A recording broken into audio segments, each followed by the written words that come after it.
வணக்கம் உறவுகளே. விக்கிரவாண்டி இடைத்தேர்தலில் ஐயா மு.க.ஸ்டாலின் அவர்கள் 9 அமைச்சர்களை இறக்கியிருக்காரு. தேர்தல் பிரச்சாரம் பண்ணி விக்கிரவாண்டி இடைத்தேர்தலில் அமோகமாக வெற்றி பெறணும் அப்படின்னு சொல்லி 9 அமைச்சர் அனுப்பி விட்ருக்காரு. இப்போ 9 அமைச்சரும் அந்த விக்கிரவாண்டி தொகுதியில் போய் என்னென்ன செய்யணுமோ ஓட்டுக்காக எல்லாம் செய்வாங்க. அவர்களுக்கு தேவை வெற்றி பெறணும். பாமகவும் தோக்கணும், நாம் தமிழரும் தோக்கணும்.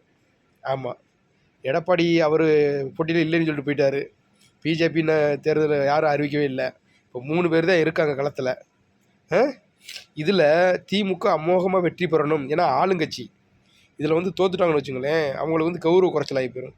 ஆகையினால் வெற்றி பெறுவதற்காக அவர்கள் போன வாட்டி மாதிரி இடைத்தேர்தலில் என்னென்ன செய்யணுமோ எல்லாம் செய்வார்கள். மக்கள் நலத்திட்டங்களை செஞ்சு ஓட்டு பார்க்க அதை செய்ய மாட்டாங்க. ஓட்டு வாங்க என்ன செய்யணுமோ செய்வாங்க கண்டிப்பாக.